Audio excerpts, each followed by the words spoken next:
Assalamualaikum warahmatullahi wabarakatuh. Jumpa lagi dengan saya pada mata kuliah perawatan komputer. Hari ini saya akan menjelaskan tentang bagian dan fungsi komputer, yakni hardware dan software. Oke, langsung saja. Jadi teman-teman, komputer itu gambaran besarnya seperti ini. Ini adalah hardware-nya dan software-nya itu yang terletak yang disimpan dalam storage di komputer tersebut. Ini contohnya adalah ada program yang berjalan di situ browser. Oke. Jadi komponen komputer itu kalau kita bagi menjadi 5, yaitu motherboard, prosesor, memori, slot ekspansi dan adapter card, terakhir port dan konektor. Oke, motherboard. Jadi motherboard itu teman-teman nanti bisa baca sendiri, kita biasanya menyebut dengan mubu atau motherboard. Itu kayak papan induk itu, dimana di situ ada slot-slotnya. Oke. Jenis motherboard itu ada banyak sekali. Ini yang komputer zaman dulu, yaitu berjenis AT, motherboard AT. AT itu ciri khasnya adalah ini. Slotnya putih panjang seperti ini. Nanti teman-teman bisa lihat di PowerPoint. Ini AT. Dan di sini dulu itu belum ada peripheral yang nancap, belum ada. Kalau yang baru kan di sini ada untuk mouse, ada keyboard, USB ya. Yang dulu itu enggak ada, jadi semua ditancapkan tambahan seperti ini di slot-slot ini. Oke. Lalu ada jenis motherboard ATX. Nah, ini ATX.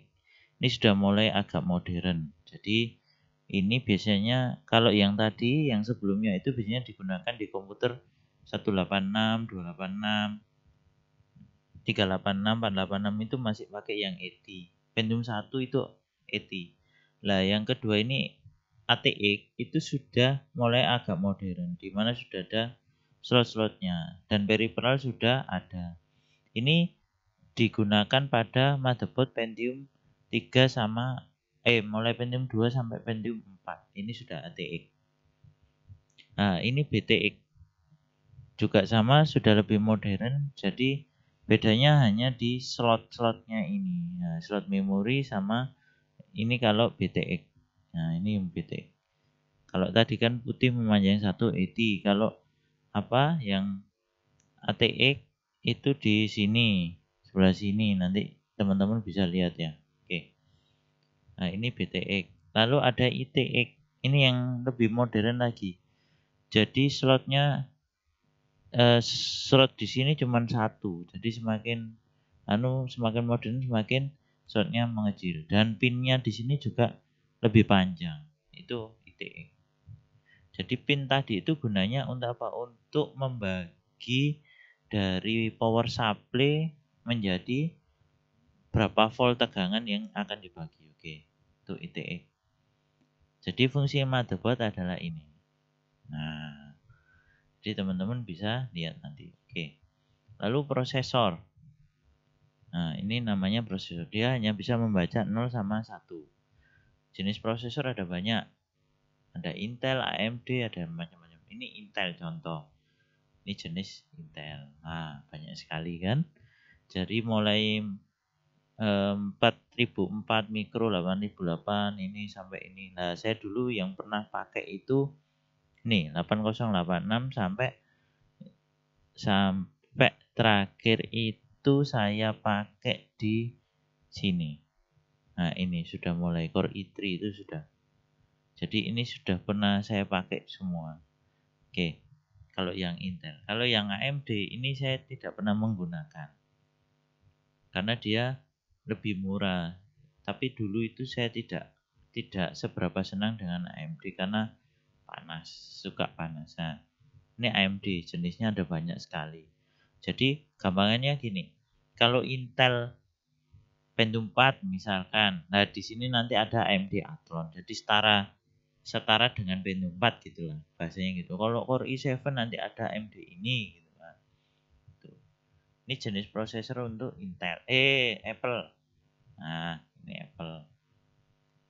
Ini apalagi saya belum pernah menggunakan sama sekali untuk Apple.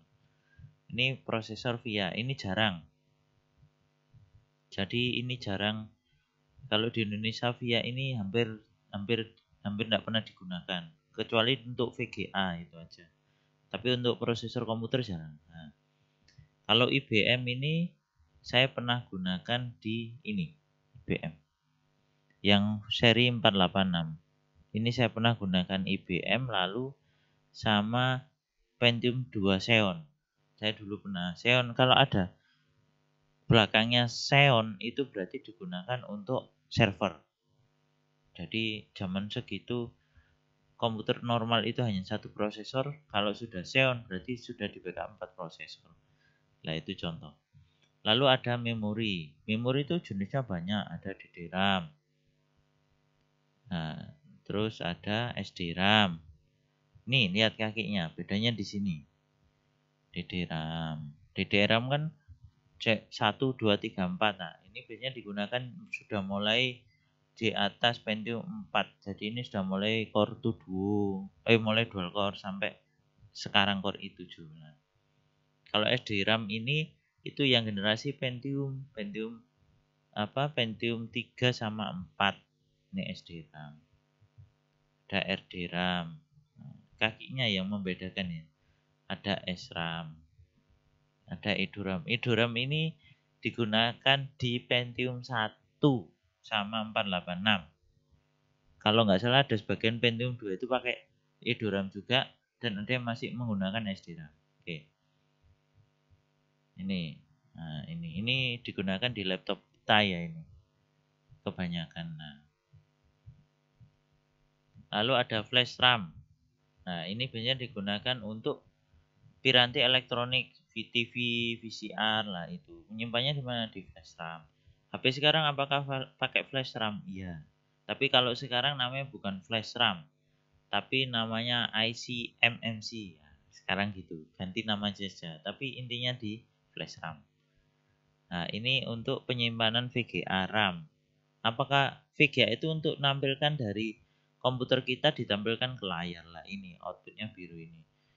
Apakah ada RAM-nya? Ada. Jadi di sini, yang dikipasi ini itu di bawahnya RAM. Lalu ada, nah ini DDR SDRAM, ini DDR1 kalau nggak salah ini. DDR2 ya. Nah, DDR2 3, nah itu sampai. SODIMM ini digunakan di laptop yang DDR RAM. Lalu ada slot ekspansi dan adapter card. Apa tujuannya ya ini? Nah, ini untuk video card. Ini sudah keluar HDMI atau HDMI. Tuh. Lalu ada video capture card. Ini digunakan untuk TV biasanya. Jadi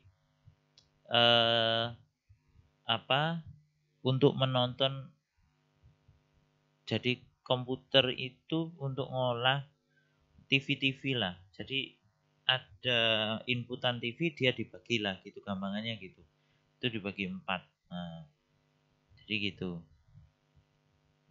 Ada sound card, ini untuk mengeluarkan suara. Kalau sekarang sudah include, tapi kalau dulu enggak bisa. Ada USB card. Nah, ini. Itu ya teman-teman. Oke. Ada modem. Ini sekarang juga sudah tidak digunakan. Modem ini dulu untuk mengonekkan komputer kita ke internet, tapi menggunakan sinyal listrik. Nah, jadi lewat mana ya? Lewat telepon itu, jalur telepon. Nah, ini masa lalu ini. Ada TV tuner lah ini. Ini untuk nampilkan TV. Jadi komputer kita bisa sebagai TV. Dan network card atau kartu jaringan atau LAN lah. Nah, ini port-portnya, port dan konektor kalau di komputer yang bawaan sekarang. Nah, ini USB, ini untuk mouse sama keyboard, ini untuk sound card, ini untuk VGA, ini untuk serial. Dulu digunakan untuk mouse sama jalur koneksi, sekarang sudah enggak, ini untuk LAN. Nah, lalu berikutnya perangkat lunak atau software. Nah, Jadi ini penjelasannya nanti bisa dibaca, evolusinya gini. Nah, ini era pioner, ini era stabil. Jadi yang stabil ini enggak usah dijelaskan, langsung era stabil ya. Maksudnya di sini ada multi user real time database produk pangan. Jadi multi user. Jadi satu komputer itu bisa untuk menjalankan banyak. Nah, itu sudah multi user. Terus real time. Jadi ketika ada perubahan dia akan refresh. Ada refresh nah, itu sekarang gitu, evolusinya. Ini terus ada mikro. Nah, ini kalau era modern sekarang itu sudah mulai pakai jaringan internet. Nah, ada perangkat lunak sistem pakai bahasa pemrograman, sistem operasi sama utility. Ada perangkat lunak aplikasi, Office, multimedia, internet. Nah, ini bahasa pemrograman, teman-teman pasti nanti sering pakai mungkin di C++. Kalau basic Pascal, COBOL ini jarang. Atau sedikit mungkin di assembly, tapi kalau di mata kuliah microcontroller sama microprocessor ini sudah mulai tidak dipakai, lebih banyak ke pakai Arduino karena lebih mudah gitu. Dia ada struktur sendiri, pakai C dia. Lah ini ada yang sudah mulai generasi keempat, jadi mulai pakai database, ada Oracle, ada ini SQL. Nah, ini contoh sistem operasi berbasis teks. Dia pakai MS-DOS Prompt. Lalu ini pakai desktop. Nah, grafis. Nah, ini sudah mulai klik. Dulu ini contohnya pakai Windows XP. Nah, ini ada utility program bantu. Contohnya adalah defragment. Ini aplikasi Office. Ini contohnya Word, MS Word. Nah, ini ada lagi Office. Contohnya Excel. Nah, ini ada lagi presentasi atau pakai PowerPoint. Multimedia. Ini contohnya pakai Real One Player. Nah, misalkan ada lagi Windows Media Player, ada VLC. Nah, itu contoh-contohnya. Oke. Ini untuk internet. Jadi contohnya di sini pakai Internet Explorer. Kalau yang sekarang sering digunakan itu pakai Pakai Google Chrome, Mozilla, Opera yang umum. Ada yang lain-lain itu nanti juga sama lah. Pokoknya intinya dia pakai untuk internet membuka internet gitu. Nah, ini ada Netscape. Nah, ini secara elektronik web. Oke. Itu saja teman-teman, kurang lebihnya saya mohon maaf. Terima kasih. Wassalamualaikum warahmatullahi wabarakatuh.